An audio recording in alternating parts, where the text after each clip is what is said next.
ಶರಣು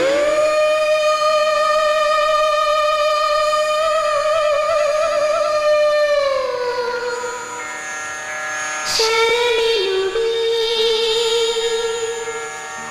ಶರಣೆನುವೆ ಓ ಪ್ರಭುವೇ ಶರಣೆನುವೆ. ಶ್ರೀ ಗುರು ರಾಘವೇಂದ್ರಾಯ ನಮಃ. ವಿಡಿಯೋ ನೋಡ್ತಿರೋ ಪ್ರತಿಯೊಬ್ಬರಿಗೂ ನನ್ನ ನಮಸ್ಕಾರಗಳನ್ನ ತಿಳಿಸ್ತಾ, ಇವತ್ತಿನ ವಿಡಿಯೋದಲ್ಲಿ ನಾನು ಬೆಳಗ್ಗೆ ರಾಯರಿಗೆ ಸೇವೆ ಸಲ್ಲಿಸುವಂತಹ ಸಮಯದಲ್ಲಿ ನನ್ನ ಕಣ್ಣೀರಿನ ಹನಿ ಒಳಗಡೆ ರಾಯರು ಕೋಲ್ ಹಿಡಿದು ಬಗ್ಗಿ ನಡ್ಕೊಂಡು ಹೋಗ್ತಿರೋಂತಹ ದೃಶ್ಯನ ನಾನು ಕಂಡೆ. ಹೇಗಿತ್ತು ಆ ಅನುಭವ ಅನ್ನೋದನ್ನು ಈ ವಿಡಿಯೋ ಮೂಲಕ ಸಂಪೂರ್ಣವಾಗಿ ತಿಳಿಸ್ತೀನಿ.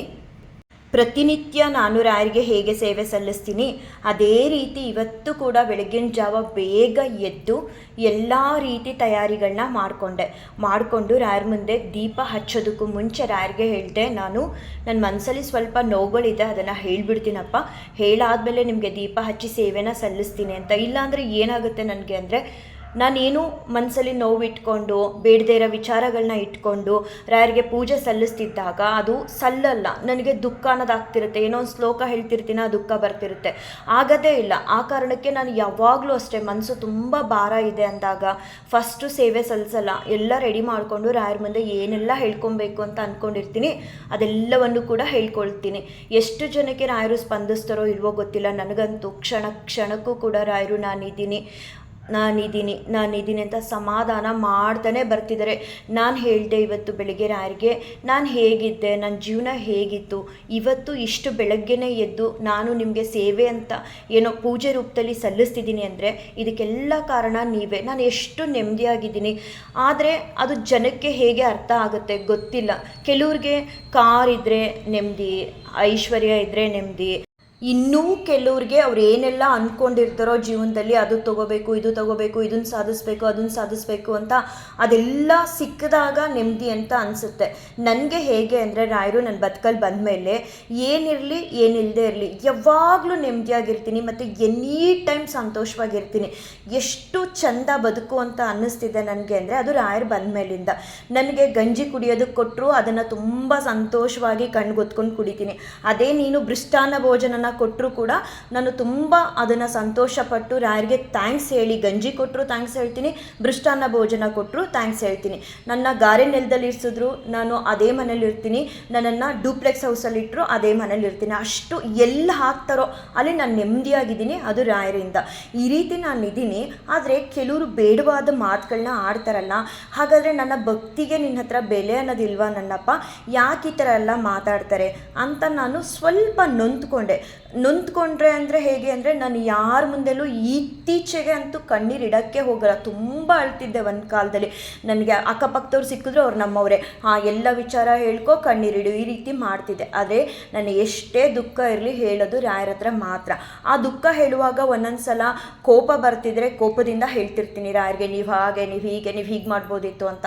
ಇಲ್ಲ ದುಃಖ ಬರ್ತಿದ್ರೆ ಅದನ್ನು ಅಳ್ತಾ ನಾನು ರಾಯರ ಮುಂದೆ ಕೂತು ನನ್ನ ದುಃಖನ ವ್ಯಕ್ತಪಡಿಸ್ತೀನಿ. ನನಗೆ ಸಮಾಧಾನ ಕೂಡ ರಾಯರು ಮಾಡ್ತಾರೆ. ಯಾವ ಕಷ್ಟಗಳು ಕೂಡ ನನಗೆ ಕಷ್ಟ ಅಂತಲೇ ಅನಿಸಲ್ಲ. ಎಷ್ಟೋ ಬಾರಿ ನಾನೆಲ್ಲ ವಿಡಿಯೋದಲ್ಲೂ ಹೇಳ್ತಾ ಬರ್ತಿದ್ದೀನಿ, ನನ್ನ ಹತ್ರ ಕಷ್ಟಗಳೇ ಬರೋದಕ್ಕೆ ರಾಯರು ಬಿಡಲ್ಲ. ಅಷ್ಟು ಚೆನ್ನಾಗಿ ಎಲ್ಲ ಸಮಯದಲ್ಲೂ ತುಂಬ ನೆಮ್ಮದಿಯಿಂದ ಸಂತೋಷವಾಗಿ ರಾಯರು ಅವ್ರ ದಯೆಯಿಂದ ನನ್ನನ್ನು ಚೆನ್ನಾಗಿ ಇಟ್ಟಿದ್ದಾರೆ. ಇನ್ನೊಂದು ವಿಶೇಷ ಏನಂದರೆ, ಏನೂ ಕೂಡ ಕೇಳೋದಕ್ಕೆ ನನಗೆ ರಾಯರ ಮುಂದೆ ಮನಸ್ಸು ಬರಲ್ಲ, ಬಾಯಿ ಕೂಡ ಬರಲ್ಲ. ತುಂಬ ಸಲ ಅಂದ್ಕೊಳ್ತೀನಿ ರಾಯರ ಮುಂದೆ ಕೂತಾಗ ಇದನ್ನು ಹೇಳ್ಕೋಬೇಕು ಅದನ್ನು ಹೇಳ್ಕೋಬೇಕು ಅಂತ. ನಾನು ಹೇಳೋ ಅಷ್ಟರೊಳಗಡೆ ಎಷ್ಟೋ ನಾನು ಅಂದ್ಕೊಂಡಿದ್ದೆಲ್ಲ ನಡೆದೋಗಿರುತ್ತೆ. ಮತ್ತೇನು ಕೂಡ ನನಗೆ ಬೇಡಬೇಕು ಅವ್ರ ಮುಂದೆ ಕೂತು ಅನ್ನೋ ಮನಸ್ಸಂತೂ ಬರೋದೇ ಇಲ್ಲ. ಹೀಗಿರುವಾಗ ಇವತ್ತು ಬೆಳಗ್ಗೆ ನಾನು ರಾಯರಿಗೆ ಅದೇ ನನಗೆ ಬೇಡವಾದ ವಿಚಾರಗಳೆಲ್ಲ ಕಿವಿಗೆ ಬಿದ್ದಿದ್ದು ನೆನಪಾಗಿ ಅವ್ರ ಹತ್ರ ಹೇಳ್ತಿದ್ದೆ, ನಾನು ಎಷ್ಟು ಚೆನ್ನಾಗಿದ್ದೀನಿ, ಹೇಗೆ ಇದನ್ನು ನಾನು ಜನರಿಗೆ ತೋರಿಸೋದು, ನಾನು ಇಷ್ಟು ಚೆನ್ನಾಗಿದ್ದೀನಿ ರಾಯರ ದಯೆಯಿಂದ. ನೆಮ್ಮದಿ ಮುಖ್ಯ, ನೆಮ್ಮದಿ ಅನ್ನೋದನ್ನು ನನಗೆ ರಾಯರು 3 ಹೊತ್ತು ಕೂಡ ಕೊಟ್ಟಿದ್ದಾರೆ. ಎಲ್ಲೂ ಕೂಡ ನನಗೆ ಕಷ್ಟಗಳು ಬರದೇ ಇರೋ ಹಾಗೆ ಕಾಪಾಡ್ತಿದ್ದಾರೆ ಅಂತ ಯಾವ ರೀತಿ ಹೇಳೋದು, ಯಾಕೆ ಈ ರೀತಿ ಎಲ್ಲ ಜನಗಳು ಮಾತಾಡ್ತಾರೆ, ನನ್ನ ಭಕ್ತಿಗೆ ನಿಮ್ಮದೇ ಆದ ರೀತಿಲಿ ಬೆಲೆ ಅನ್ನೋದಿಲ್ವ ನನ್ನಪ್ಪ ಅಂತ ಕೇಳ್ತಿರ್ಬೇಕಾದ್ರೆ ಕಣ್ಣಲ್ಲಿ ನೀರು ತುಂಬಿಕೊಂಡೆ. ಕಣ್ಣಲ್ಲಿ ನೀರು ತುಂಬಿಕೊಂಡು ಅದು ಜಾರ್ತಿರ್ತು. ತುಂಬ ಸ್ವಲ್ಪ ಜಾಸ್ತಿನೇ ಅತ್ತೆ ನಾನು. ಆವಾಗ ಒಬ್ಬರು ಕೋಲ್ ಹಿಡ್ಕೊಂಡು ವಯಸ್ಸಾಗಿರೋರು ಕಣ್ಣೀರು ಹನಿಗಳ ಮಧ್ಯ ಹಾದು ಹೋದಂಗೆ ಆಯಿತು. ತಕ್ಷಣ ನಾನು ಅದೇ ಫ್ರ್ಯಾಕ್ಷನ್ ಆಫ್ ಸೆಕೆಂಡ್ ಅಂತ ಹೇಳ್ತಾರಲ್ಲ ಹಾಗೆ ಅದಾದಮೇಲೆ ಎಷ್ಟು ಕುತ್ಕೊಂಡು ನಾನು ಹತ್ರ ಬರ್ತಿಲ್ಲ ಅದೇ ದೃಶ್ಯ, ಮತ್ತು ನನ್ನ ಕಣ್ಣೆಲ್ಲ ಒರೆಸ್ಕೊಂಡು ನೋಡಿದ್ರೂ ಕೂಡ ಆ ದೃಶ್ಯ ಬರ್ತಿಲ್ಲ. ಎಷ್ಟು ಮೈ ಜುಮ್ ಅನ್ನಿಸ್ತು ಅಂದರೆ, ರಾಯರು ಯಾರೇ ಭಕ್ತರು ಶ್ರದ್ಧೆ ಭಕ್ತಿಯಿಂದ ನಾವೇನೇ ಕೇಳಿದ್ರು ತಕ್ಷಣ ಉತ್ತರ ಕೊಡ್ತಾರೆ. ಅದರಲ್ಲೂ ನನಗಂತೂ ತುಂಬ ಬಾರಿ ನಾನು ಬೆಳಗ್ಗೆ ಇದನ್ನೆಲ್ಲ ಹೇಳ್ತಾ ರಾಯರಿಗೆ ಮಡಿಸಿರೋ ಹೂ ಕಡೆನೇ ನೋಡ್ತಿದ್ದೆ, ಎಲ್ಲಿಂದನಾದರೂ ನನಗೆ ಆಶೀರ್ವಾದ ಮಾಡ್ತಾರೆ, ಇಲ್ಲಾಂದರೆ ಒಂದು ಹೂ ಪೆಟಲ್ಸಾರು ಅವ್ರು ಒಂದೊಂದ್ಸಲ ವಿಶೇಷವಾಗಿ ಅಲ್ಗಾಡಿಸ್ತಾರೆ, ನಾನೆಲ್ಲ ಕೇಳಿಸ್ಕೊತಿದ್ದೀನಿ ಅಂತ. ಏನೂ ಮಾತಾಡ್ತಿಲ್ವಲ್ಲ ರಾಯಪ್ಪ, ದೀಪ ಹಚ್ಚಬೇಕು, ನಿಮಗೆ ಪೂಜೆ ಸಲ್ಲಿಸಬೇಕು ಅಂತ ಹೇಳಿ ಇದನ್ನೆಲ್ಲ ಹೇಳ್ಕೊಳ್ತಾ ಇದ್ದೆ. ಹೇಳಿ ನನ್ನ ಮನಸ್ಸಿನ ಭಾರನ ಕಮ್ಮಿ ಮಾಡ್ಕೊಳ್ತಿದ್ದೆ. ಆವಾಗ ಕಣ್ಣೀರು ಹನಿ ಜಾರುವಾಗ ಈ ರೀತಿ ಒಂದು ದೃಶ್ಯನ ನಾನು ಕಂಡೆ. ಕೋಲ್ ಹಿಡ್ಕೊಂಡು ಆ ಕಣ್ಣೀರು ಹನಿಗಳ ಮಧ್ಯೆ ಹಾದು ಹೋಗೋದನ್ನು ತುಂಬ ಅಂದರೆ ತುಂಬ ಪವಾಡ ಮಾಡ್ತಾರೆ ರಾಯರು. ಯಾವಾಗ ಶ್ರದ್ಧೆ ಭಕ್ತಿ ಅನ್ನೋದನ್ನು ಅವ್ರ ಮೇಲೆ ಇಟ್ಟಾಗ ಆ ರೀತಿ ನನ್ನ ಬದುಕಲ್ಲಿ ಪ್ರತಿದಿನ ಪ್ರತಿ ಕ್ಷಣ ಮಾಡ್ತಾನೆ ಬರ್ತಿದ್ದಾರೆ. ಎಷ್ಟು ಜನಕ್ಕೆ ಈ ರೀತಿ ಮಾಡಿರ್ತಾರೆ ಹೇಳಿ, ನೀವೇ ನೋಡೋಣ. ನಾನೊಂದು ರಾಯರಿಗೆ ಊರಿಗೆ ಹೋಗ್ಬೇಕಪ್ಪ, ನಿನ್ನ ಪರ್ಮಿಷನ್ ಇಲ್ಲದೆ ಎಲ್ಲೂ ಹೋಗಲ್ಲ ಅಂತ ಹೇಳಿದ್ರೆ ಅದಕ್ಕೆ 2 ಅಲ್ಲ 3 ಬಾರಿ ಸೂಚನೆ ಕೊಡ್ತಾರೆ, ಕನ್ಸನ್ ಮೂಲಕ ಕೊಡ್ತಾರೆ. ಇನ್ನೊಬ್ಬರು ನಮ್ಮ ರಿಲೇಷನ್ ಫೋನ್ ಮಾಡಿ ಯಾವತ್ತೂ ಮಾಡದೇ ಇರೋರು ಅಕ್ಕ ಹೇಗಿದ್ದೀರಾ, ಹಬ್ಬಕ್ಕೆ ಊರಿಗೆ ಬರಲ್ವಾ ಅಂತ ಕೇಳ್ತಾರೆ. ಈ ರೀತಿ ಎಲ್ಲ ರೀತಿಲೂ ರಾಯರು ನನಗೆ ಸ್ಪಂದಿಸ್ತಿದ್ದಾರೆ. ನಿಜವಾಗ್ಲೂ ಆ ದೃಶ್ಯ ನಾನು ಈ ಜನ್ಮಕ್ಕೂ ನನಗೆ ಸಾವು ಬರೋವರೆಗೂ ಎಂದೂ ಕೂಡ ರಾಯರನ್ನ ಕಂಡಂಥ ದೃಶ್ಯನ ಮರೆಯಲ್ಲ. ನಾವ್ಯಾರೂ ಕೂಡ ಪರಮಾತ್ಮ ಅಲ್ಲ, ನಾವೆಲ್ಲರೂ ಕೂಡ ಜೀವಾತ್ಮಗಳೇ. ಆದರೆ ನಮ್ಮ ಜೀವಾತ್ಮಗಳಲ್ಲಿ ಪರಮಾತ್ಮ ಇದ್ದಾನೆ. ಪರಮಾತ್ಮ ಇದ್ದು ಎಲ್ಲವನ್ನೂ ಕೂಡ ನಮ್ಮ ನಡೆ ನುಡಿ ಆಚಾರ ವಿಚಾರಗಳನ್ನ ಲೆಕ್ಕ ಹಾಕ್ತಿರ್ತಾನಂತೆ. ಯಾವ ಜೀವಾತ್ಮ ಕಷ್ಟದಲ್ಲಿ ಸಿಲುಕಿರುತ್ತೋ, ಯಾವ ಜೀವಾತ್ಮದಲ್ಲಿ ಒಳ್ಳೆ ಮನಸ್ಸಿರುತ್ತೋ ಅಂತಹ ಜೀವಾತ್ಮಗಳು ಕಷ್ಟದಲ್ಲಿದ್ದಾಗ ಭಗವಂತನೇ ಸ್ವತಃ ನಾವೇನು ಕರಿಬೇಕಾಗಿಲ್ಲ ಅಥವಾ ವ್ರತ ಪೂಜೆ ಮಾಡಬೇಕಾಗಿಲ್ಲ.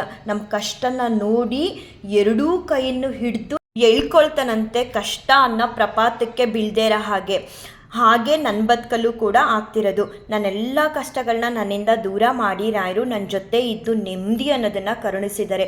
ಇದಕ್ಕಿಂತ ಇನ್ನೇನು ಬೇಕು? ನಾನು ಇರೋದ್ರಲ್ಲಿ ತುಂಬ ತೃಪ್ತಿಯಾಗಿ ನೆಮ್ಮದಿಯಾದ ಜೀವನನ ನಡೆಸ್ತಿದ್ದೀನಿ. ಎಲ್ಲವನ್ನೂ ಕೂಡ ರಾಯರು ನನಗೆ ಕೊಟ್ಟಿದ್ದಾರೆ. ನನ್ನ ಕಷ್ಟಗಳು ಏನಿತ್ತು ಅಂತ ರಾಯರಿಗೆ ಮಾತ್ರ ಗೊತ್ತಿತ್ತು. ಎಲ್ಲ ಕಷ್ಟಗಳನ್ನೂ ನನ್ನಿಂದ ದೂರ ಮಾಡಿ ನನ್ನ ಬದುಕಿಗೆ ಏನು ಅವಶ್ಯಕತೆ ಅನಿವಾರ್ಯತೆ ಇತ್ತು ಎಲ್ಲವನ್ನೂ ಕೂಡ ಕೊಟ್ಟು ಇವತ್ತಿಗೂ 3 ಹೊತ್ತು ರಾಯರು ನನಗೆ ಆಶೀರ್ವಾದ ಮಾಡ್ತಾ ಅವ್ರ ಮುಂದೆ ಕೂರಿಸ್ಕೊಂಡು ಸೇವೆ ಮಾಡುವಂತಹ ಭಾಗ್ಯನ ಕರುಣಿಸಿದ್ದಾರೆ. ನಾನು ಇರೋದ್ರಲ್ಲಿ ತುಂಬ ತೃಪ್ತಿಯಾಗಿ ಇದ್ದೀನಿ.